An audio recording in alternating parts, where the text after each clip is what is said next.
Hello guys, তোমরা কেমন আছো সবাই? আশা করি সকলে খুবই ভালো আছো। তো আজকের এই ভিডিওতে আমরা মেনলি ফেসবুকে ব্যাপক ভাইরাল একটি সিনেমা গীতা গোবিন্দম সম্পর্কে জানবো।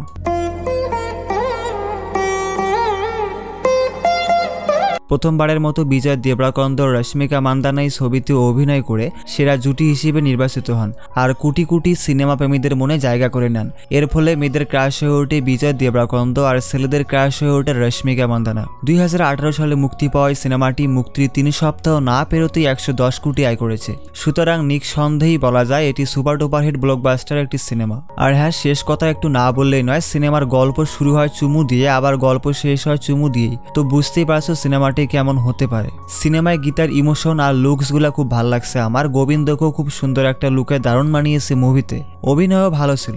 বলছি না যে মুভিটা তোমার ভালো লাগবে, তবে তুমি যদি রোমান্টিক টাইপের মুভি পছন্দ করো তাহলে একবার অনায়াসে দেখে নিতেই পারো, আশা করি ভালো লাগবে। যাই হোক, কথা না বাড়িয়ে চলো আমরা মূল ভিডিওতে চলে যাই। সিনেমার শুরুতে আমরা একটি ছেলেকে দেখি যার নাম হচ্ছে বিজয় এবং রাস্তার সাইডে সে মন খারাপ করে বসে আছে। একটু পর আমরা নিত্যে মেননকে দেখি আর সিনেমায় তার নামও আবার নিত্যাই রাখা হয়েছে।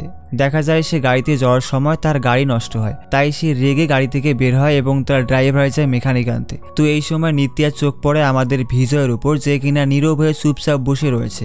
নিত্যা তখন তাকে ডাক দেয় এবং জানতে চায় আশেপাশে কোনো মেকানিক আছে কিনা, কিন্তু বিজয় জানায় তোমার কাছে কি মদ আছে? এটা শুনে নিত্যা একটু চমকে যায় আর বলে আরে তুমি ঠিক আছো তো? এতে বিজয় বলে মদ দিলে তবে আমি ঠিক থাকবো, আর এই বলে সে তার কাছে যায়। এতে নিত্যা গাড়ির ঢিকি থেকে একটা বোতল দেয় আর বলে অর্ধেকটা খেয়ে বাকিটা আমার জন্য রেখে দাও। কিন্তু বিজয় জানায় অর্ধেক দিয়ে কাজ হবে না ম্যাডাম, আমার পুরোটাই লাগবে। নিত্যা জানায় আরে পুরোটা দেওয়া যাবে না, তুমি সব খেলে আমি কি খাবো শুনি, তাই কিছুটা খেয়ে আমাকে দাও। এই সময় বিজয় বলে তাহলে আমার কোনো মদ লাগবে না, আমার ব্যক্তিগত কথা বলতে চাই, শুনবেন? আসলে আমি আর কাকে বলবো তা ভেবে পাচ্ছি না ম্যাডাম। নিত্যা বলে ভোর 3টা বাজে, এভাবে কেউ মদ চেয়ে? আমি ঠিকই আসল ব্যাপারটা বুঝতে পারি, আমার মনে হয় এখানে নিশ্চয়ই প্রেমের সমস্যা রয়েছে। তোমাকে দেখে যদিও তেমনটা মনে হয়নি, তো মেয়েটা কে শুনি? আর তখন আমাদের বিজয়ের ফ্ল্যাশব্যাকে নিয়ে যাওয়া হয়। দেখা যায় রাতে সে তার ফ্রেন্ডদের নিয়ে সবাই মিলে সিনেমা দেখছিল। বিজয় তখন তার ফ্রেন্ডদের জিজ্ঞেস করে এই সিনেমা দেখে তোরা কি বুঝলি, কিন্তু তখন তার ফ্রেন্ডরা তাকে উল্টাপাল্টা কথা বলতে থাকে। বিজয় তখন রেগে বলে আরে তোরা তবে ভালোভাবে সিনেমাটি দেখিসনি, এখানে তাদের দুজনের প্রেমের এক দারুণ কেমিস্ট্রি বোঝানো হয়েছে। এতে তার বন্ধুরাও অবাক হয় আর আমরা বুঝতে পারি বিজয়ের তবে প্রেম সম্পর্কে যথেষ্ট আইডিয়া রয়েছে। এরপরে সকালে বিজয় তার গাড়ি পার্কিং করে চলে আসে ক্লাস নিতে। তখন আমরা বুঝতে পারি সে কলেজের একজন প্রফেসর। বিজয় তখন দেখে একটি মেয়ে দাঁড়িয়ে থেকে তার দিকে ট্যাপ ট্যাপ করে তাকিয়ে আছে, আর এই মেয়েটির নাম হচ্ছে নীলু। বিজয় তখন তাকে বসতে বললে সে বসে পড়ে এবং বিজয় তার লেকচার শুরু করে। কিন্তু এই মেয়েটি বিজয়ের দিকে একেতে তাকিয়ে আছে, তার উপর আবার চোখ মারতেছে। উফ কি মাইয়া রে ভাই, এমনি আজ পর্যন্ত আমারে কোনো মেয়ে চোখ মারে নাই। যাই হোক, এমনটা দেখে বিজয় তো পুরাই চমকে যায়। তো লেকচার দেওয়া শেষ হলে বিজয় জানায় যদি কারো কোনো সন্দেহ থাকে তাহলে আমাকে জিজ্ঞেস করতে পারো, আগামীকাল আমরা নতুন টপিক শুরু করব। এই সময় সবাই জানায় যে তাদের এই বিষয়ে কোনো সন্দেহই নেই। কিন্তু এই মেয়েটি মানে নীলু জানায় স্যার আপনি কখনো বিয়ে করেছেন? বিজয় বলে এই আজে বাজে প্রশ্ন করিও না, বিষয়ে যা আছে সেটাই জিজ্ঞেস করো। নীলু তখন বলে বিয়ে হচ্ছে সবচেয়ে বড় বিষয় স্যার, আপনি এটা জানেন না?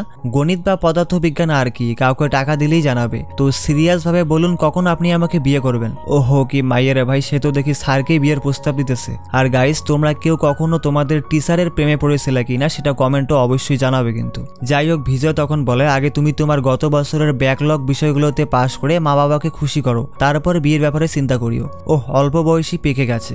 আর এই বলেই সে চলে যায়। কিন্তু এই মেয়েটি তখনও বিজয়ের কথা ভাবতেই থাকে, আর এর থেকে আমরা বুঝতে পারি সে আমাদের বিজয়ের প্রেমে পুরাই হাবুডুবু খাচ্ছে। কিন্তু আমাদের বিজয় তাকে কোনো পাত্তাই দিচ্ছে না। এরপরে আমরা বিজয়কে দেখি সে বাস স্টপে বসে রয়েছে। তখন আমরা বুঝতে পারি সে হয়তো কারোর জন্য অপেক্ষা করতেছে, কিন্তু কার জন্য? আর তখনই একটি মেয়ে এসে সেখানে দাঁড়িয়ে পড়ে। তাকে দেখে বিজয় ঘামতে শুরু করে আর মেয়েটিও তাকে একটু একটু দেখতে থাকে। বাহ বাহ, খুব ভালো। কিন্তু একটু পর সেখানে কিছু ছেলে চলে আসে। তো যখন তারা বিজয়কে মারতে যাবে তখন বিজয় এতে বাধা দেয় আর বলে আমাকে মারার আগে কারণটা বলো বস। তখন একজন বলে আমার বোনের প্রস্তাবে রাজি হোস নাই কেন বল। ও এমন ভাই যেন প্রত্যেক ঘরে ঘরে তৈরি হয়, তাহলে আমগো মতো পোলাদের আর সিঙ্গেল থাকতে হইবে না। কিন্তু বিজয় বলে আমি ওকে পছন্দ করি না। মানে তোমাদের হয়তো নীলু নামের সেই মেয়েটিকে অবশ্যই মনে আছে। তো সে তার ভাইকে জানিয়েছে যে বিজয় নাকি তার দেওয়া প্রস্তাবে রাজি হয়নি, মানে বিয়ের যে প্রস্তাবটা দিয়েছিল সেটার কথা বলছে আর কি। তাই সেজন্য তারা বিজয়কে হুমকি দেওয়ার জন্য এসেছে আর কি। যাই হোক, তখন তারা বলে কি বলছিস, তোর ওর বোনকে পছন্দ না, তুই ওকে পছন্দ করিস না, তো তুই কাকে পছন্দ করিস? বিজয় বলে তুমি আমাকে মারলে আমি ভয় পেয়ে তোমার প্রস্তাবে একমত হয়ে যাব এমনটা হবে না কখনো, কিন্তু হ্যাঁ যদি আমি কোনো মেয়েকে পছন্দ করে থাকি তবে মেয়েটাকে অবশ্যই এমন হতে হবে। তখন সেই ব্যক্তি বলে কিরে এই চেহারা কি আসলেই ওই মেয়ে পছন্দ করে নাকি, আসো ওর সাথে গিয়ে কথা বলি। তখন ওই মেয়েটিকে বলা হয় বলো তুমি কি ওকে পছন্দ করো, তুমি ওকে পছন্দ করে থাকলে ছেড়ে দেবো,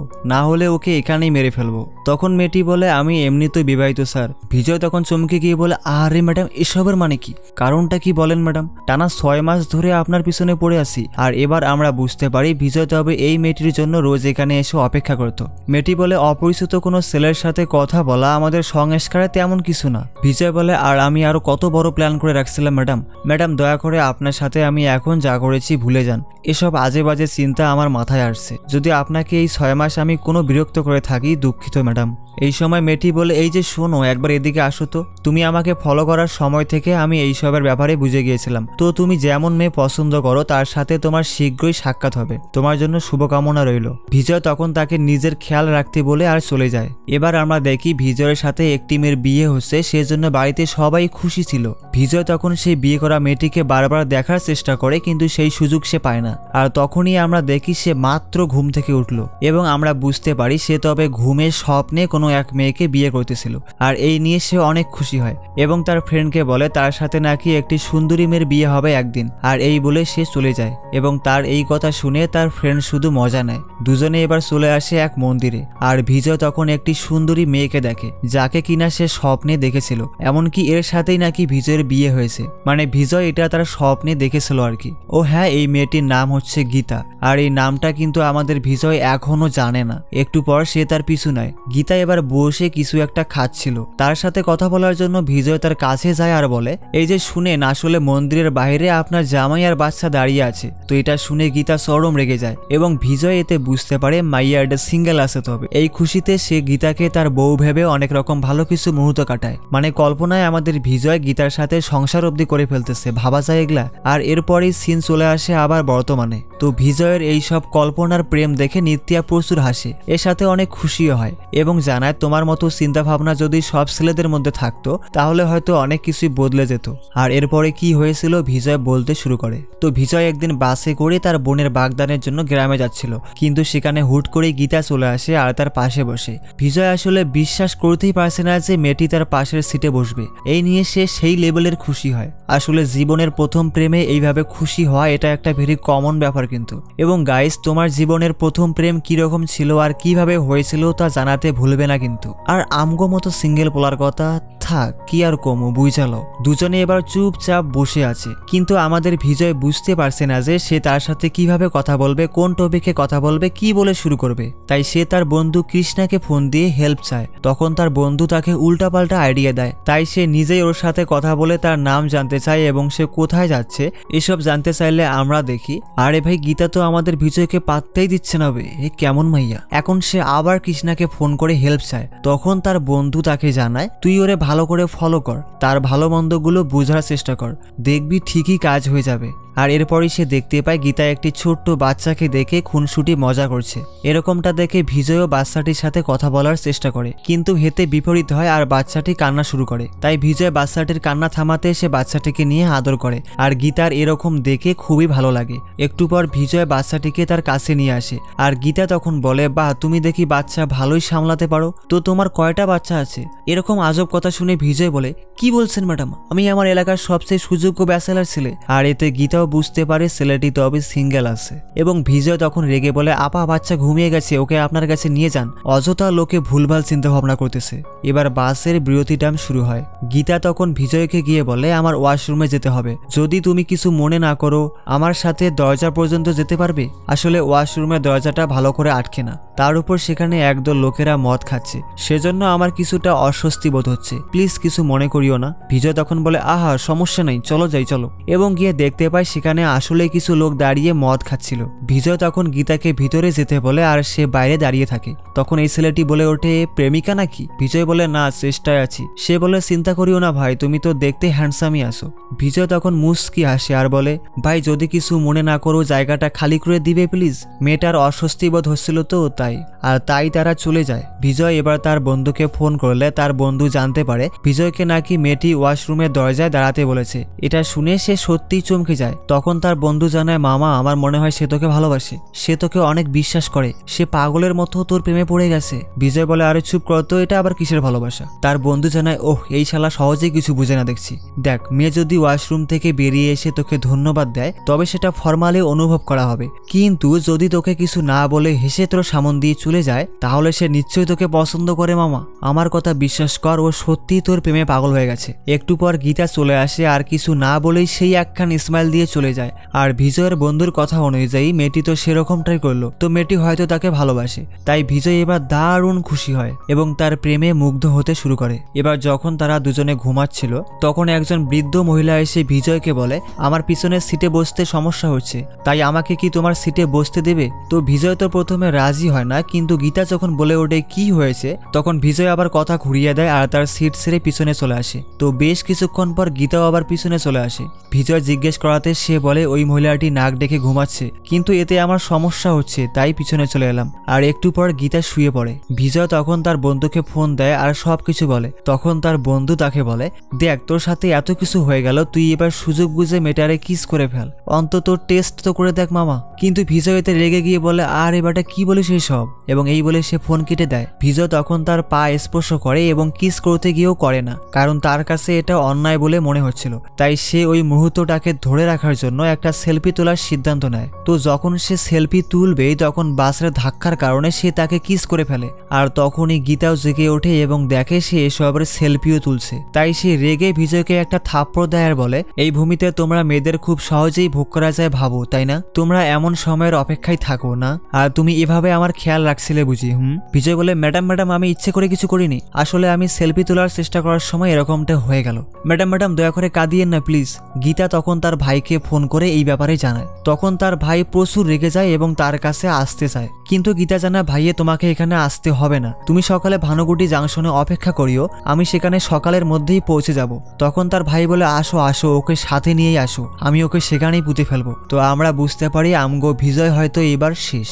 বিজয় গীতার কাছে মাপ চাইতে থাকে আর বলে ম্যাডাম আমি ইচ্ছে করে কিছু করিনি, আমার চরিত্র খারাপ না ম্যাডাম। গীতা বলে আচ্ছা সেটা পরে দেখা যাবে, ভাইয়াকে আগে আসতে দাও। বিজয় বলে এসবের পর আমি আর কারোর সাথে দেখা করবো না ম্যাডাম, আমি এখান থেকে চলে যাচ্ছি ম্যাডাম। গীতা বলে আরে কোথায় যাচ্ছ, এখানেই বসো বলছি, তুমি কোথায় পালিয়ে যাচ্ছ, তুমি কোথাও যেতে পারবে না বুঝলে? বিজয় বলে ম্যাডাম আমি এসব ইচ্ছে করে করিনি। তো বিজয় যাতে কোনোভাবেই পালাতে না পারে সেজন্য গীতা তার হাত বেঁধে রাখে। এইবার আমাদের বিজয় বাটে পড়ে আর গীতার দিকে নির্বোধ হয়ে তাকিয়ে থাকে। কিন্তু ভাই তোরে বুঝতে হবে তুই গীতারে কিস করছিস, ওই মাইয়া কি তোরে এত সহজে ছাইড়ে দেবো নাকি? হ্যাঁ, ভুল যখন করছিস তো এখন ঠেলা সামলা। এরপর সকালে আমরা গীতার ভাইকে দেখি যে রাস্তায় দাঁড়িয়ে আছে তার দলবল সহ।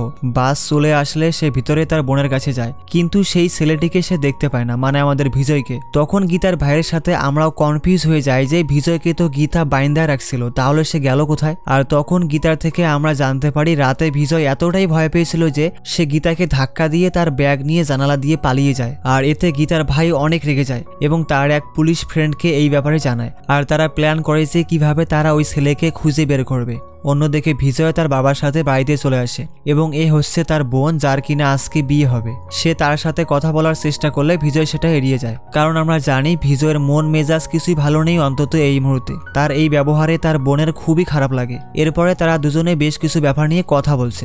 এদিকে আমরা সেই পুলিশকেও দেখি যে কিনা তার ফ্রেন্ডের বিয়েতে এসেছে। আর আমরা দেখি বিজয়ের বোনের সাথে যার বিয়ে হবে সে হচ্ছে আবার গীতার ভাই। গীতাকে দেখে বিজয় পুরাই অবাক হয়ে যায় আর ভাবে এই রে, এইবার মনে হয় ফেসে গেলাম। এবং এই নিয়ে তার মধ্যে ভয়ভীতি কাজ করতে শুরু করে। আর গীতা তো সেই রেগেছিল তার উপর। তো তারা কথা বলতে বলতে জানতে পারে যে বিজয় নাকি গত রাতে মেঘনা বাসে এসেছিল। তাই গীতার ভাই ও তার পুলিশ ফ্রেন্ড বিজয়কে সন্দেহ করতে শুরু করে। তখন বিজয়ের বাবা জানায়, আমি আমার ছেলে মেয়েদের কঠিন শিক্ষায় বড় করেছি, তারা কোনো খারাপ কাজ করতেই পারে না, এবং যদি কখনো করে তাহলে সেই দিন এই ভূমিতে আমার শেষ দিন হবে। আর তখন গীতাও এই ব্যাপারটা খেয়াল করে। তো গীতার ভাই যখন গীতাকে ইশারা করে যে এটা সেই ছেলে ছিল কিনা, এতে গীতা তখন বিজয় এবং তার বাবার নির্বোধ আচরণ দেখে তার ভাইকে বলে যে এটা সেই ছেলে নয়। আর এর ফলে বিজয় এইবারের মতো বেঁচে যায়। পরে বিজয় গীতার কাছে এসে বলে, ম্যাডাম। গীতা বলে, কি এখনো কি যথেষ্ট হয়নি, নাকি আরো কিছু করার বাকি আছে? বিজয় বলে, ম্যাডাম আপনি আমার সামান্য কোনো সাহায্য করেননি, আপনি আমার জীবন দিয়েছেন, আপনাকে অনেক ধন্যবাদ ম্যাডাম। গীতা বলে, আমার কি তোমাকে নিয়ে সহানুভূতি জেগেছে নাকি? এখনো তোমার সেই কর্মকাণ্ড আমাকে জ্বালিয়ে মারছে। তোমার অপরাধের জন্য তোমার বোনকে সাজা দেবো কেন বলো? আর একবার তুমি যদি কোনো মেয়ের বা তার ফিগার নিয়ে কিছু বলো বা করতে যাও তাহলে তোমার খবরই আছে। বিজয় বলে, আবারও কোনো মেয়ের সাথে? ওহ নো, এই ভূমিতে কখনো কোনো মেয়ের ব্যাপারে ভুলেও চিন্তা করতে যাব না। আর এটা শুনে গীতা চলে যায়। তবে গীতার মনের ভিতর আসলে কি চলতেছে এইটা কিন্তু আমরা এখনো জানি না, তবে সেটা আমরা আরো সামনেই জানতে পারবো। এবার দেখা যায় দুই ফ্যামিলির সবাই মিলে শপিং করার প্ল্যান করছে। শপিং করতে নাকি হায়দ্রাবাদে যেতে হবে, তাই তারা ঠিক করে বিজয় ও গীতাকে তারা শপিং করতে পাঠাবে। কিন্তু বিজয় যেহেতু রাজি ছিল না, তাই বিজয়ের বাবা বলে, ওরা তো বর্তমান যুগের ছেলে মেয়ে, ওরা এসবের ভালোই বুঝবে, তাই ওদেরকেই পাঠানো হোক। মানে বিজয়ের বাবা এটা ইচ্ছে করেই করলো। বিজয় তখন এসে বলে, বাবা যেভাবে বলছিল আমি আসলে সেসবের কিছুই বুঝি না আঙ্কেল, এখনো আমি অনেক ছোট, তাই না?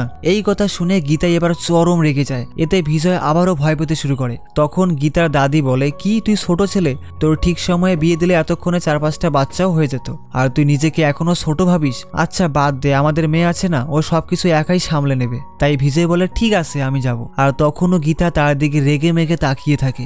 বিজয় তখন মনে মনে বলে, আরে আবার কিছু ভুল করলাম নাকি রে বাবা? এরপরে সবাই যখন সেলফি তুলতেছিল গীতা তখন রেগে সেখান থেকে চলে যায়। এতে করে বিজয় একটু অবাক হয়। আর তখনই আমাদের আবার বর্তমান সময়ে নিয়ে আসা হয়। তো আমাদের বিজয় গীতার পাল্লায় পড়ে তার যে অবস্থা হয়েছে সেজন্য নিত্যা অনেক হাসে। এবং এরপরে আর কি কি হয় নিত্যা জানতে চাইলে বিজয় এবার বলতে শুরু করে। তো এবার দেখা যায় বিজয় যখন খেলার প্র্যাকটিস করছিল তখন সেখানে সে নীলু নামের মেয়েটি শাড়ি পরে সুন্দর করে সেজে গুজে আসে। বিজয় চলে যাওয়ার সময় মেয়েটি তাকে মিষ্টি জাতীয় কিছু দিয়ে বলে, আজ আমার জন্মদিন, তাই এগুলো আপনার জন্য। তাই বিজয় সেগুলো নিয়ে নেয়। মেয়েটি জানায় আজকে বাড়িতে পার্টি আছে আর সেখানে আমার বাবাও আসবে, আপনি আসলে তাদের সাথে আপনার পরিচয় করাবো, যাতে করে আমরা দুজন এক হতে পারি। এই কথা শুনে বিজয় প্রচুর রেগে যায় আর বলে, আমি তোমাকে পছন্দ করি না। মেয়েটি বলে, আমি শাড়ি পরে এসেছি, এটা যদি আপনার পছন্দ না হয় তাহলে আমি কোন ড্রেস পরে আসবো যেই ড্রেসে আপনি আমাকে দেখতে চাইবেন? কিন্তু বিজয় তখন বলে, আরে তুমি যা কিছু পরে আসো না কেন, তোমাকে আমার কখনোই ভালো লাগবে না। আর এই বলে সে চলে যায়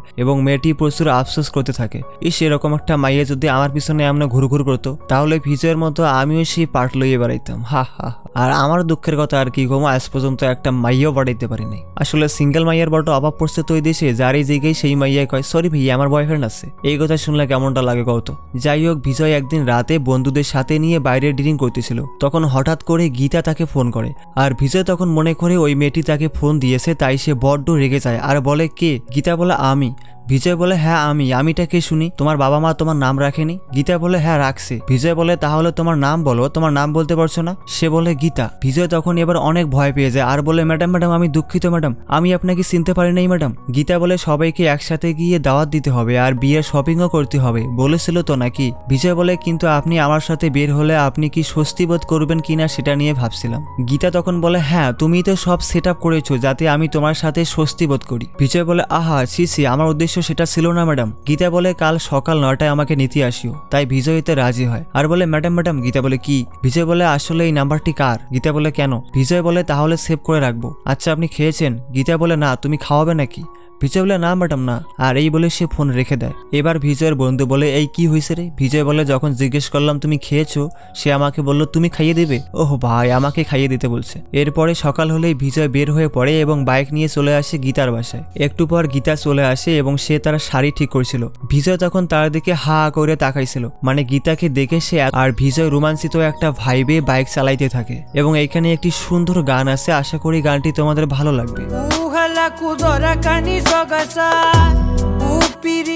দুজনে এবার বিয়ের দাওয়াত দিতে চলে আসে। এরপরে তারা বিয়ের শপিংও করতে যায়। এবার চলার পথে রাস্তায় বাইকের পেট্রোল শেষ হলে বিজয় যখন বাইক নিয়ে হেঁটে যাচ্ছিল, এই সময় গীতা তখন বাইকের পিছনে উঠে পড়ে। আর বিজয় তখন হেঁটেই বাইক টেনে নিয়ে যাচ্ছে গীতাকে বাইকের পিছনে নিয়ে। এবং তোমরা খেয়াল করলে দেখবে যে এই সিনটা সোশ্যাল মিডিয়ায় কিন্তু ব্যাপক ভাইরাল হয়েছিল একসময়। এরপরে তারা ট্রাফিক পুলিশের কাছে আটকে যায়, কারণ বিজয়ের কাছে তখন বাইকের লাইসেন্স ছিল না। আসলে এই বাইকটা তার বন্ধুর ছিল। তার বন্ধুই সেদিন বলেছিল বাইকে করে যেতে, যাতে করে তারা একসাথে বসতে পারে।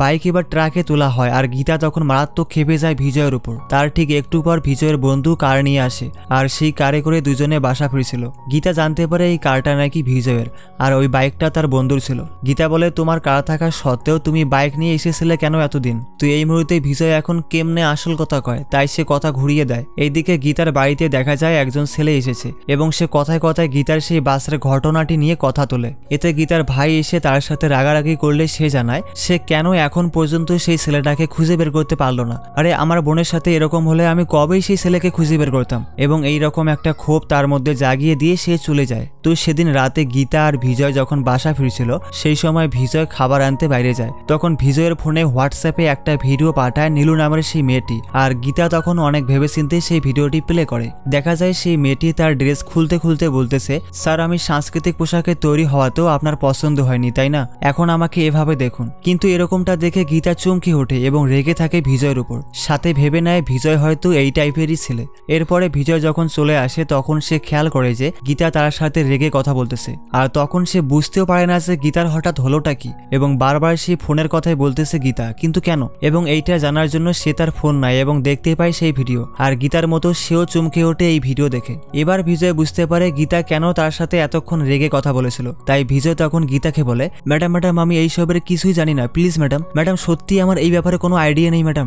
গীতা বলে, যদি আগে তোমার স্বভাবের ব্যাপারে জানতে পারতাম তাহলে আমি এই সম্বন্ধ হতেই দিতাম না। আর তোমার বাবা মাও কি এমন নাকি? কোনো জ্ঞান বুদ্ধি নেই, কোনো ব্যবহার নেই, কোনো চরিত্র নেই, একেবারেই কিছু নেই। তুমি একাই এমন নাকি তোমার পরিবারের সবাই এমন? এসব শুনে বিজয় এবার সত্যি রেগে যায় আর বলে, আমাকে নিয়ে যা বলার বলুন, আমার পরিবারের কাউকে নিয়ে কিছু বলার সাহসও করিয়েন না। গীতা বলে, আমি বলবো, তুমি কি করবে? তাই বিজয় তখন রেগে তাকে গাড়ি থেকে নামতে বলে এবং অটোতে করে বাসায় যেতে বলে। আর বিজয়ের এই ব্যবহারে গীতা মনে কষ্ট পেয়ে চলে যায়। আর বিজয় গীতার কোনো পরোয়া না করেই গাড়িতে উঠে পড়ে। ওই মুহূর্তে আবার গীতার ভাই তাকে ফোন দিয়ে জানায় যে সে নাকি হায়দ্রাবাদে চলে আসবে সেই ছেলেটিকে খুঁজতে, মানে যেই ছেলেটি সেদিন বাসে তার বোনের সাথে ঝামেলা করেছিল, এবং বিজয় যেন তাকে হেল্প করে এই ব্যাপারে। আর এই কথা শুনে বিজয় টেনশনে পড়ে যায়। এরপরে সে চুপি চুপি গীতার রুমের জানালার পাশে চলে আসে আর তাকে ঘুম থেকে জাগিয়ে দিয়ে তার কাছে ক্ষমা চায় ওই ঘটনার জন্য, এবং তাকে জানায়, ম্যাডাম আপনার ভাই হায়দ্রাবাদে আসছে, আমি মাত্র ফোন পেয়েছি। গীতা বলেছে, হ্যাঁ আমি জানি। বিজয় বলে, তাহলে আপনি কিভাবে এত কুল থাকতে পারেন? গীতা বলে, তাতে আমার কি সমস্যা,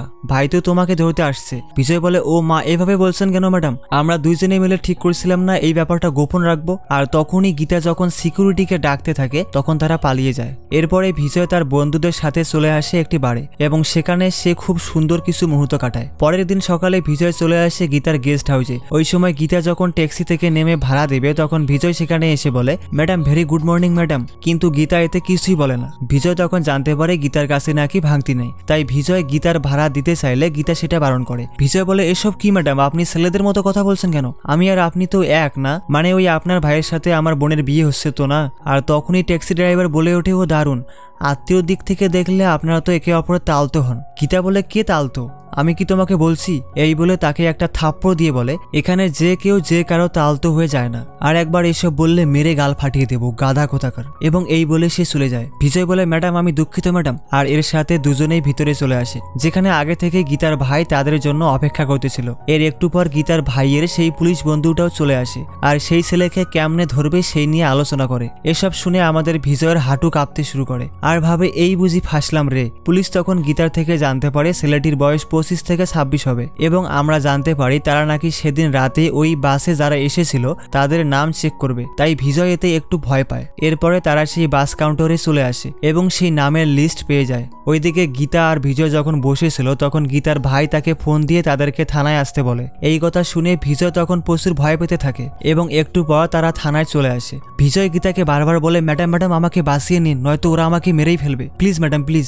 গীতা তখন তাকে রাগ দেখিয়ে চুপ থাকতে বলে। এবার তারা দেখতে পায় বিজয়ের সেই বন্ধুকে তারা ধরে পিটাচ্ছে, আর এতে বিজয় হেব্বি খুশি হয় এবং তার বন্ধু তার দিকে হা করে তাকাই থাকে। আচ্ছা, এখন তোমার মনে প্রশ্ন আসতে পারে যে বাসে করে তো বিজয় আসছিল, তাহলে তারা এরে মারতেছে কেন? আসলে এখানে হয়েছে কি, সেদিন বিজয় যে বাসে আসছিল সেই বাসের টিকিটে এর নাম ছিল, যার কারণে পুলিশ তাকেই তুলে নিয়ে আসে। বিজয় তখন জোরে চিৎকার করে বলে, থামো, পিছিয়ে যাও সবাই। তার এরকম কনফিডেন্ট দেখে তার বন্ধু এবার একটু আশার আলো দেখতে পায়, মানে সে ভাবছে এবার হয়তো বিজয় তাকে বাঁচিয়ে নেবে। কিন্তু তেমনটা তো হয়ই না, উল্টো বিজয় তার দুলাভাইকে বলে, এভাবে হবে না, আমি জানি কিভাবে কথা বের করতে হয়। এবং এই বলে সে গিয়ে তাকে থাবড়াইতে শুরু করে, সাথে জিজ্ঞেস করে, বল কে সেই ছেলেটা। একটু পর সুযোগ বুঝে বিজয় তার কানে কানে বলে, ভাই তোর পায়ে ধরি, আমার নাম কোষ না, আমার কিছু হলে বোনের বিয়েটা ভেঙে যেতে পারে। আর এই ব্যাপারটা বুঝতে পেরে সে চুপ হয়ে যায়। বিজয় তখন তার দুলাভাইকে বলে, মনে হচ্ছে সে জীবন দিয়ে দিবে, তবুও নাম বলবে না। এবার তাকে আবার যখন মারতে শুরু করে, বিজয় তখন তার বন্ধুকে অজ্ঞান হওয়ার নাটক করতে বলে, তাই সে সেটাই করে। এরপরে বিজয়, গীতা আর তার ভাই এক রেস্টুরেন্টে ছিল। বিজয় তখন তার বোনকে ফোন দিয়ে বলে, তোর হাজবেন্ডকে যেমনি হোক এই হায়দ্রাবাদ থেকে বিদায় কর, প্লিজ হেল্প কর। তার বোন তখন বিজয়ের দুলাভাইকে ফোন দিতে বলে, তাই সে সেটাই করে। এবং বিজয় ওই সময় গীতার সামনে এমন ভাব দেখায় যে গীতার ভাই এইবার হায়দ্রাবাদ থেকে বিদায় হবে আর সেও বেঁচে যাবে, মানে বিজয় এটা ভেবে নিয়েছে যে এমনটাই হবে। কিন্তু গীতা এতে হালকা একটু রেগে থাকে। তো সেই ফোন কলে বিজয়ের বোন তাকে জানায় সে যেন সেই ছেলেকে মেরে তবে হায়দ্রাবাদ থেকে ফিরে আসে, যেই ছেলে কিনা গীতার সাথে খারাপ করেছে। বউয়ের মুখে এরকম কথা শুনে সে আরো কনফিডেন্ট ফিরে পায় সেই ছেলেকে মারার জন্য। ফোন কেটে যাওয়ার পর বিজয় জিজ্ঞেস করে, বোন কি বলেছে আপনাকে? সে তখন সেটা বলে দেয় আর বিজয় এতে চুপ হয়ে যায়। এই সময় গীতা আবার মজা নিতে থাকে বিজয়ের সাথে এবং বিজয়ের তো মনটাই খারাপ হয়ে গেল।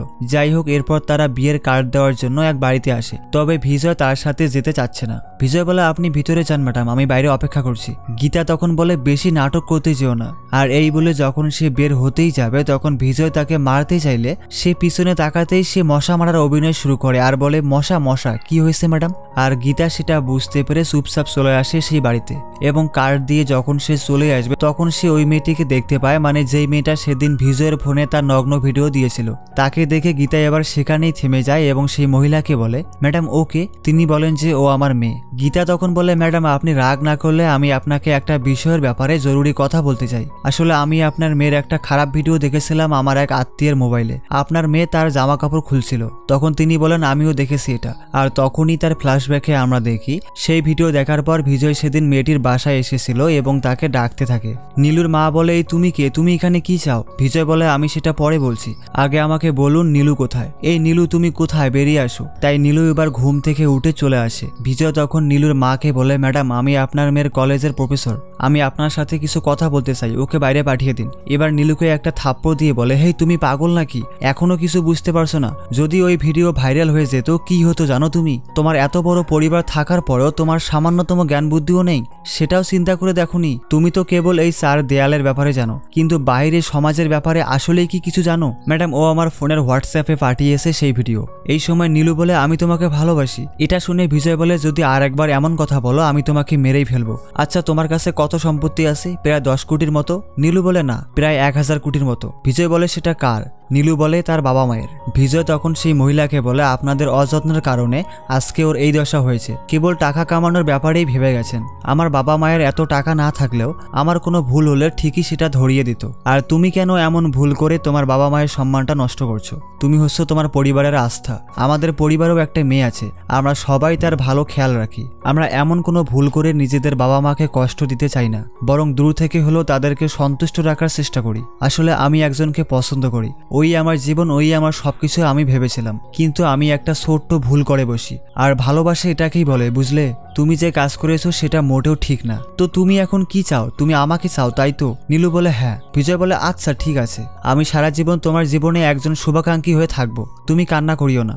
আর নীলুর মাকে বলে, আমি দুঃখিত, রেগে যাওয়ার কারণে আপনার মেয়ের সাথে এভাবে কথা বললাম। এবং নীলুকে তুমি নিজের খেয়াল রাখিও বলে বিজয় সেদিন চলে যায়। এবার বর্তমানে সেই মহিলা গীতাকে বলে, ওর কি মত সেটা বুঝতে পেরে আমি ওকে ভালোভাবে চিনতে পেরেছি। ও আমার মেয়েকে যেভাবে রক্ষা করেছে, ও যেভাবে আমাদের সম্মান রক্ষা করেছে, ও আসলে সাধারণ কোনো ছেলে না। তোমার মতো অনেক মেয়েরা ওর মতো ছেলেদের ছোট ছোট ভুলের কারণে ভুল ভেবে বসে, কিন্তু আসলে ও তেমন কেউ না, ও আসলে অন্যরকম ছেলে। এবং এই মহিলার মুখে এইসব কথা শুনে গীতা এবার সত্যি ইমপ্রেস হয়ে যায় আমাদের বিজয়ের উপর। আর এখন আমরা বুঝতে পারি এবার হয়তো গীতা বিজয়কে মেনে নিতে রাজি হবে। তো দেখাই যাক কি হয়। যাওয়ার পথে গীতা শুধু বিজয়ের দিকে তাকাইছিল। বিজয় তখন বাধ্য হয়ে জিজ্ঞেস করে, আপনি এভাবে তাকিয়ে আছেন কেন, কি হয়েছে? গীতা বলে, তুমি ওই মেয়েকে কি বলেছো জানতে পেরেছি। সমস্যা নেই, তুমি ভালো হওয়ার চেষ্টায় আছো। খুব ভালো করে বাহানা দিতে জানো, বিশেষ করে মেয়েদের। বিজয় বলে, ম্যাডাম যদি আমার দেরি হয়ে যায় তাহলে সেজন্য আপনি দায়ী হবেন। কে এত অত্যাচার সহ্য করবে? ওহ। এই কথা শুনে গীতা শুধু মুচকি হাসতে শুরু করে। কিছু দূর যাওয়ার পর গীতা বলে, আমার ক্ষুধা লাগছে, আমাকে কিছু খাওয়াবে? বিজয় বলে, আপনি কি খাবেন? গীতা বলে, যে কোনো কিছু। তাই সে খাবার আনতে যায় আর তখনই গীতা বের হয়ে বলে, বিজয় আমিও কি যেতে পারি? তাই বিজয় তাকেও সাথে নিয়ে আসে। এবার গীতা প্রত্যেকটা মুহূর্তে শুধু আমাদের বিজয়কেই দেখতে থাকে। তার মানে গাইস, ক্যা কর রাহা হ্যায়, কুছ কুছ তো হোতা হ্যায় না? যাই হোক, দুজনে এরপর থেকে একসাথে অনেক সুন্দর সুন্দর মুহূর্ত কাটাতে থাকে এবং এই সিনগুলোও কিন্তু একসময় সোশ্যাল মিডিয়ায় ব্যাপক ভাইরাল হয়েছিল। পরে বিজয় যখন দাঁড়িয়েছিল তখন কিছু মেয়ে এসে তাকে বিরক্ত করতে শুরু করে, কিন্তু বিজয় তাদের কোনো পাত্তাই দিচ্ছে না। এদিকে গীতা এইসব দেখে সেই মেয়েকে মেরে মুখ লাল করে দেয় আর যাওয়ার সময় বলে, ওর দিকে ভুলেও তাকাবি না, ও শুধু আমার। তো এর মানে আমরা এবার শিওর হলাম যে গীতা আমাদের বিজয়ের প্রেমে ফেসেছে। কি তাই তো? এটাই ভাবছো তুমি? হা হা হা। এরপরেই ঝামেলা বাঁধবে, দেখতে থাকো। এবার পরের দিন আমরা দেখি গীতার ভাই বসে আছে আর গীতা তার ভাইকে বলছে যে তারা বাসায় ফিরে যাবে। এতে গীতার ভাই চুপ করে থাকে। তার মানে আমরা বুঝতে পারি সে রাজি হয়েছে। তাই এরপরে গীতা চলে আসে বিজয়ের বাসায় এবং তাকে জানায় যে আগামীকাল সকালে আমরা বাসায় চলে যাচ্ছি। বিজয় বলে, তাহলে আপনার ভাইয়া? গীতা বলে, আমি ওকে সামলে নেব, এতে তোমার বোনের বিয়েতে কোনো সমস্যা হবে না। এবং এই কথা শুনে বিজয় দারুণ খুশি হয়। এরপরে একদিন গীতার দাদার হার্ট অ্যাটাক হলো। তখন গীতার দাদা আর দাদি বায়না ধরে বসে যে আমরা মরার আগে গীতার বিয়ে দেখে যেতে চাই। এই কথা শুনে সবাই অবাক হয়ে যায়। তখন গীতার ভাই একটা প্রস্তাব রাখে। সেটা কি? সেটা হচ্ছে গীতার ভাই বিজয়ের কথা বলে। তার মতে বিজয় নাকি খুব ভালো একটা ছেলে এবং গীতার সাথে তাকে নাকি ভালোই মানাবে, এই কথাই বলে সে। আর এই প্রস্তাবে তখন সবাই রাজি হয় এবং গীতার মতামত জানতে চাইলে সেও রাজি হয়। যাক বাবা, মাইয়ে তাহলে এইবার বিয়ে করতেও রাজি হয়েছে। এখন শুধু বিজয়ের হ্যাঁ বলার অপেক্ষা। কিন্তু বিজয় কি রাজি হবে? দেখা যাক কি হয়। এদিকে বাড়িতে বিজয়ের বাবা সবাইকে মিষ্টি খাওয়াচ্ছে। তখন বিজয় জিজ্ঞেস করে, বাবা তুমি হঠাৎ সবাইকে মিষ্টি খাওয়াচ্ছ যে, কি ব্যাপার? তখন তার বাবা সব খুলে বলে যে গীতার সাথে তার নাকি বিয়ে ঠিক হয়েছে। এতে বিজয়ের বোনও খুশি হয়, কিন্তু বিজয়কে আমরা তেমন একটা খুশি দেখি না। কিন্তু কেন? একটু পরেই জানতে পারবো সেটা। এখন নদীর পাড়ে আমরা দেখি গীতা আর বিজয় দাঁড়িয়ে আছে। গীতা বলে, কি তুমি শখ খেয়েছো না? আসলে আমি তোমাকে ফোন করে বলতে চাচ্ছিলাম, কিন্তু আমি তোমাকে দেখতে চাচ্ছিলাম। এই খবরটা জানার পর তোমার চোখের মধ্যে উচ্ছ্বাসটা, তোমার আগ্রহ দেখতে চাচ্ছিলাম। তো অবশেষে কি বলো? বিজয় বলে, আমি তোমাকে 1 মাস আগে মন্দিরে দেখেছিলাম, তুমি মন্দিরের প্রদীপ জ্বালাচ্ছিলে। দেখতে 4 বছরের নিষ্পাপ বাচ্চার মতো লাগছিল। তো তুমি যেভাবে প্রদীপ জ্বালাচ্ছিলে তখন আমার মায়ের কথা মনে পড়ছিল আর আমিও ভেবে বসলাম তুমি আমার জীবনে আসলে আমার প্রত্যেকটা দিন দীপাবলির মতো হবে। আমার মায়ের কথা ভালো হবে আমার মনেও নেই। আমি খুব ছোট বয়সে তাকে হারিয়েছি। আমার মাই আমার জীবন, প্রেম, সবকিছু। কিন্তু এইসব দেখার জন্য পাশে আমার মা নেই। আমার মনে মায়ের সে ছাপটা রেখে আমার বউ তার মতোই হবে, সেজন্য তার অপেক্ষা করছি। আমার কাছে বউ এতটাই গুরুত্বপূর্ণ ম্যাডাম। কিন্তু আমি জানি না কেন আপনার মধ্যে আমার মাকে দেখি না ম্যাডাম। এখন আপনার সাথে আমার বিয়ে ঠিক হলো, আপনি আর আপনার পরিবার আমাকে সেভাবে দেখবে না, আর সেটা আমার ভালো লাগবে না ম্যাডাম। আমার বউ আমার জন্য কেবল ভালো পছন্দ না ম্যাডাম, আমার একমাত্র উপায় হতে হবে। আমার বউ কেবল আমার অপেক্ষায় থাকবে, কেবল আমারই জন্য সে তৈরি হবে।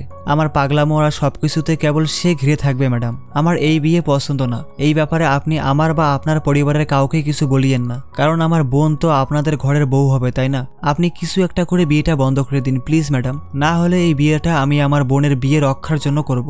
গীতা তখন বিজয়ের মুখে এতগুলো কথা শুনে সে চুপ হয়ে যায়। মানে তোমরাই দেখো ব্যাপারটা, যেই ছেলেটা এতদিন ধরে একটি মেয়ের পিছনে ঘুরঘুর করে এসেছে তাকে বউ বানানোর জন্য, তো আজকে যখন সেই সুযোগটা চলেও এলো কিন্তু বিজয় এতে রাজি হলো না। তো গাইস, তোমার কি মনে হয় বিজয়ের কি আর কোনো কারণ থাকতে পারে গীতাকে বিয়ে না করার? ঠিক আছে, সেটা আমরা আরো সামনে জানার চেষ্টা করব। যাই হোক, গীতা তখন বলে, না না, এমন কিছুই করতে হবে না, আমি সামলে নেব। আর এই বলে সে মন খারাপ করে চলে যায়। তখন বিজয় তাকে শুধু ধন্যবাদ জানায়। বাসায় ফিরে গীতা সবসময় মন খারাপ করে থাকতো। তখন ওর দাদি এসে দেখে গীতা কান্না করছে, আর এর কারণ জানতে চাইলে গীতা সব বলে দেয় যে বিজয় তাকে বিয়ে করতে রাজি হয়নি। এসব শুনে ওর দাদি বলে, ওই ছেলের তো মাথা মোটা, ও তোর মতো সোনার মেয়েকে চিনল না। পরে সকালে গীতা জানায় যে সে বিয়ে করতে চায় না। এতে তার পরিবারের সবাই রেগে যায়, আর এই পরিস্থিতিতে ওর দাদি এই ব্যাপারটা সামাল দেয়। সাথে গীতাকে দেখে আমরা বুঝতে পারি, ইস, মাইয়াটা বহুত কষ্ট পাইছে। এমনকি যখন সে বাইরে বের হয় তখন এই দৃশ্য দেখে তার অতীতের কথা মনে পড়ে। মানে মানে ভিজয়ও তো তাকে এভাবে আগলে রেখেছিল, যেটা তো আমরা সবাই দেখেছিলাম। এবার গীতার দাদির পছন্দের এক ছেলের সাথে গীতার বিয়ে ঠিক করা হয়, আর গীতাও এতে রাজি হয়। বিয়ে বাড়িতে গীতা শুধু ভিজয়কেই দেখে, কিন্তু ভিজয় ও ওর মতো করেই ছিল। সাথে গীতা সবসময় চুপচাপ থাকতো, আর এর কারণটা তো আমরা জানি। যাই হোক, বিয়ের সময় ভিজয় তার বন্ধু সহ যখন খাবার খাচ্ছিল, তখন গীতার দাদি এতে অনেক বকাঝকা করে ওদেরকে ভাগিয়ে দেয়। মানে ভিজয়ের উপর সে অনেক রেগেছিল, এবং দাদির এই ব্যবহারে দাদির পছন্দ করায় সেই ছেলে প্রচুর রেগে যায় আর বলে, দাদি এভাবে কাউকে বলতে নেই, মানুষকে ভালোবাসতে শিখুন। দাদি বলে, হে তুই চুপ থাক। আর এরপরেই ছেলেটি তাদের কাছে এসে জানতে চায় দাদি তাদের সাথে এরকম ইচ্ছে করে করেছে, কিন্তু কেন। আর এই ব্যাপারে সে জানতে চাইলে ভিজয়ের বন্ধু সে তাকে উল্টাপাল্টা বুঝায়। এতে দাদির প্রতি সে অনেক রেগে থাকে। তো সেদিন রাতে ভিজয় কিছু গহনা নিয়ে গীতার বাসায় চলে আসে এবং দাদিকে সেগুলো দেয়। তখন দাদি জানায়, আগে আঘাত দিয়ে এখন স্বর্ণ দেওয়া হচ্ছে, আবার স্বর্ণ স্বর্ণ করে বেড়াচ্ছিস। ভিজয় বলে, আপনি হয়তো আমার উপর রেগে আছেন, কিন্তু আমি গীতার যোগ্য না দাদি, ভবিষ্যতে অনেক সমস্যা হতো, প্লিজ সেটা বোঝার চেষ্টা করুন। দাদি বলে, তোদের ভবিষ্যতে কি সমস্যা হবে কিনা এটা আমাদের চেয়েও তুই বেশি বুঝিস নাকি? তোর দুলাভাই সব ঠিক করেছিল, বুঝলি? আর আমাদের মেয়ে বারবার বলতেছে সে তোকে বিয়ে করতে চায় না। ভিজয় বলে, কি দুলাভাই আমার নাম নিয়েছিল? আর এই কথা ভাবতে ভাবতে সে তার ফ্রেন্ডদের কাছে চলে আসে। তার ফ্রেন্ড জানায়, কিরে কি হয়েছে? ভিজয় বলে, দুলাভাই গীতার সাথে আমার বিয়ে দিতে চেয়েছিল, সে আমাকে এতটাই পছন্দ করে। ইস, আমি বড় ভুল করেছি রে, সে আমার জন্য এত কিছু করেছে। আচ্ছা, আমি ওকে সত্যিটা বলতে যাচ্ছি। তখন তার বন্ধুরা তাকে বাধা দেওয়ার চেষ্টা করে, কিন্তু লাভ হয় না। এবার সে চলে আসে তার দুলাভাইয়ের সাথে দেখা করতে। ভিজয় জানায়, আমি খুবই দুঃখিত দুলাভাই, আমি জানতাম না আপনি আমাকে এতটা পছন্দ করেন। দুলাভাই বলে, সেটা কেন বলছো বিজয়? ভিজয় বলে, গীতার বিয়ের ব্যাপারে যখন কথা হচ্ছিল দাদি বলেছে আপনি আমার কথা বলেছেন। দুলাভাই বলে, সেটাই সত্যি ভিজয়, আমি তোমাকে বাছাই করেছিলাম, তুমি আসলেই খুব ভালো ছেলে। আমার বোন তোমার সাথে থাকলে ও খুব খুশি আর নিরাপদ থাকতো, আর এটা আমি ভালো করেই জানি। এই সময় ভিজয় বলে, দুলাভাই আমি আপনাকে একটা বিষয়ের ব্যাপারে বলতে যাচ্ছিলাম। আপনি এতদিন ধরে গীতার সাথে খারাপ ব্যবহার করা যে ছেলেটাকে খুঁজতেছেন সেটা আমি। দুলাভাই বলে, আমি জানি ভিজয়, গীতা আমায় সব বলেছে, এবং আমরা এটাও জানতে পারি গীতা নিজের মুখে স্বীকার করেছে যে সে ভিজয়ের প্রেমে পড়েছে এবং তাকে বিয়ে করতে চায়। এর মানে ভিজয়কে বিয়ে করার প্রসঙ্গটা গীতাই উল্লেখ করেছিল তার ভাইয়ের কাছে। গীতার ভাই বিজয়কে এটাও জানায় যে গীতা তোমার পছন্দ না ভিজয়, তোমার একমাত্র উপায়। আমি জানি না তুমি কেন ওকে পছন্দ করলে না, কিন্তু ওই বেচারি কষ্ট পেয়ে কান্না করেছিল। তখন আমি ওকে জিজ্ঞেস করেছিলাম তুই কেন অন্যের জন্য কাঁদবি। গীতা বলেছিল, ভাইয়া ও আমাকে ভালো না বাসলো, আমি ওকে খুব ভালোবাসি। এবং এই মুহূর্তে গীতার ভাইয়ের থেকে এসব শোনার পর ভিজয় একদম চুপ হয়ে কাঁদতে কাঁদতে সেখান থেকে চলে যায়। এরপরই চলে আসে গীতার কাছে এবং আমরা দেখি গীতাও আবার অনেক খেপেছিল ভিজয়ের উপর। ভিজয় তখন তার কাছে ক্ষমা চায়, সাথে এই বিয়েটা বন্ধ করতে বলে, কিন্তু গীতা কিছুতেই রাজি হচ্ছে না। সাথে বলে এখন যা হবার তাই হবে। ভিজয় বলে, ম্যাডাম একবার আমার কথা শুনেন প্লিজ। আর এই বলে সে তার হাত ধরে বসে, তাও এই প্রথম। এমনটা দেখে গীতাও কিছুটা অবাক হয়। গীতা বলে, ছাড়ো, আমার হাত ছেড়ে দাও। ভিজয় বলে, ম্যাডাম আপনি কেন বোঝার চেষ্টা করছেন না, আমি আপনাকে ছাড়া বাঁচবো না। এবার গীতা বলে, তুমি কি বুঝেছিলে? পাগল ছেলে, তুমি কিছুই বুঝোনি। তুমি সেদিন আমাকে যা বলেছিলে আমি কতটা কষ্ট পেয়েছি জানো তুমি, আর এখন তুমি সেটা বুঝলে। হ্যাঁ, এই বিয়ে তো তোমার কারণেই হচ্ছে, কারণ তুমি চেয়েছিলে তোমার বোনের বিয়েতে যাতে কোনো বিঘ্ন না ঘটে। আমি তোমার কথা মতো চলেছি তো না, আর আমি তোমাকে ব্ল্যাকমেল করে বিয়ে করতে চেয়েছিলাম, তাই না? বিজয় বলে, আমি তেমন কিছু চাইনি ম্যাডাম, আমি আসলে আপনাকে না বুঝে নিজের স্বার্থ নিয়ে কথা বলছিলাম। আমি বলছি তো ভুল করেছি, তাহলে কি সব শেষ হয়ে যাবে? গীতা বলে, হ্যাঁ শেষ হয়ে যাবে। যেদিন থেকে আমি জানলাম তুমি আমাকে ভালোবাসো, তুমি আমাকে কিভাবে প্রপোজ করবে আর আমিও হ্যাঁ বলার অপেক্ষায় থাকবো, সেসব আশা তো চলেই গেছে। আর তুমি মেয়েদের এত সম্মান করো। ম্যাডাম প্লিজ ম্যাডাম, দুঃখিত ম্যাডাম। তুমি আর কত এভাবে বলে যাবে বলো তো? এইভাবে ম্যাডাম করে ডাকলে আমি কেন, যে কোনো মেয়েই পটে যাবে। যদি তুমি একটু সাহস দেখাতে তাহলে তোমার মধ্যে কোনো ভয় থাকতো না, আর আমিও গর্ব করে তোমার কথা বলে বেড়াতাম। তুমি সবসময় ধরা খাওয়ার ভয়ে থাকতে, সেটাও আমারই দোষ ছিল, আমারই কপাল। সেদিন বাসে চুমু না হয় ভুলবশত হয়েছিল, কিন্তু তুমি ভালোবাসাটা বুঝলে না, তুমি নিজের স্বার্থের কথাই ভাবলে। আজকে আমার বিয়েও হয়ে যাবে, কারণ তুমি একটা স্বার্থপর। তুমি আমার এই জীবনের স্বার্থপর বদমাশ হয়ে থাকবে সারাটি জীবন। আর হ্যাঁ বিজয়, কেবল আমি না, প্রত্যেকে কেউ তার বউয়ের মধ্যে তার মাকে পাবে না। মা হচ্ছে সত্যি, একটা মেয়ে শুধু একজনের জীবন বদলাতে পারে। আর এই বলেই সে চলে যায়, এবং এই নিয়ে প্রচুর দুশ্চিন্তায় পড়ে যায় ভিজয়। এরপরেই আমাদের আবার বর্তমান সময় নিয়ে আসা হয়। তো এসব শুনে নিত্যা একটা আইডিয়া দেয় ভিজয়কে। নিত্যার থেকে সেই আইডিয়া পেয়ে ভিজয় দারুণ খুশি হয়, আর তখনই চলে আসে বিয়ে বাড়িতে সাথে ব্যাপক কনফিডেন্ট নিয়ে। যাওয়ার সময় সে দেখতে পায় গীতাকে সাজানো হচ্ছে। তখন সে তাদের জানায় ওরে আর সাজাইতে হবে না, কারণ এই বিয়েটা হচ্ছে না। ভিজয়ের মুখে এই কথা শুনে গীতা ওর দিকে তাকাই থাকে। ভিজয় তখন বলে, তুমি এত সিরিয়াস ভাবে তাকাচ্ছ কেন? তুমি সিরিয়াস ভাবে তাকালো আমি তোমাকে আজকে ভয় পাবো না। তো এদিকে গীতা বিয়ের মণ্ডপে বসেছিল, তখনই সেখানে ভিজয় এন্ট্রি নেয়। আর গীতা ওই মুহূর্তে শুধু ভিজয়কে দেখছিল যে ভিজয় কি করবে এখন। সে বিয়ের মণ্ডপে উঠে তার তার দুলাভাইকে দাঁড়াতে বলে, তাই সে দাঁড়িয়ে পড়ে। আর এইসব দেখে পাশে থাকা সবাই অবাক হয়ে যায়। যাই হোক, তো আমরা ভাবছিলাম বিজয় হয়তো এখানে কোনো ঝামেলা করে এই বিয়েটা ভেঙে দেবে, কিন্তু না, সে কি করলো, সে ডিরেক্ট তার দুলাভাইয়ের পা জড়িয়ে ধরলো। কারণ নিথিয়া বলেছিল তুমি সোজা গিয়ে তোমার দুলাভাইয়ের পায়ে পড়ে যাও, মেয়ের হাত তোমার হাতে না দেওয়া পর্যন্ত তুমি তার পা থেকে উঠে যেও না। আর আমাদের বিজয় সেটাই করে। তো গীতার সাথে যে ছেলের বিয়ে হচ্ছিল সে বুঝতে পারে এইখানে যৌতুক নেওয়া দেওয়ার কিছু একটা ব্যাপার আছে, তাই সে রেগে সেই বিয়ের মণ্ডপ থেকে চলে যায়। তার মানে রাস্তা এখন পুরাই ক্লিয়ার। আসলে বিজয়ের বন্ধু ওরে যেমনে বুঝাইছে ও সেটাই বুঝছে। বিজয় বলে, প্লিজ দুলাভাই, আমি ভুল করেছি, আমি তোমার পা ছেড়ে উঠবো না। দুলাভাই বলে, আমি এখন কি করতে পারি বিজয় বলো, তুমি বিয়ের আগে তো বলতে পারোনি। বিজয় বলে, আমি গীতাকে চাই, প্লিজ ব্যবস্থা করুন, আমি আপনার বোনকে ভালোবাসি। আর বিজয়ের এসব কাণ্ড দেখে গীতা মুচকি হাসতে শুরু করে। দুলাভাই তখন গীতাকে বলে, কিরে এসব কি? গীতা বলে সে রাজি, এবং বিজয়কে বলে গাধা কোথাকার। সাথে বিজয় বলে থ্যাংক ইউ ম্যাডাম। আর এরপরে সে তার চোখের পানি মুছে সেই একটা ভাবনায়। পরে তাদের বিয়ে হয়ে যায়, এবং বিয়ের পরও বিজয় যখন তাকে আবার কিস করতে যাবে তখনও সে ঠিক আগের মতো করেই গীতাকে ভয় পেতে শুরু করে। কিন্তু এখন যেহেতু তাদের বিয়ে হয়ে গেছে তাই গীতা এবার নিজেই তাকে কিস করে, আর এই কিস দিয়েই শেষ হয় এই অসাধারণ সিনেমাটি। যাই হোক, সিনেমাটি তোমার কাছে কেমন লেগেছে, সাথে এক্সপ্লেনেশন কেমন হয়েছে তা তো অবশ্যই জানাবে। সকলে ভালো থাকবে, সুস্থ থাকবে, টেক কেয়ার, আল্লাহ হাফেজ। আর হ্যাঁ, যদি ইচ্ছে হয় তবে চ্যানেলটি অবশ্যই সাবস্ক্রাইব করে দিও। টাটা।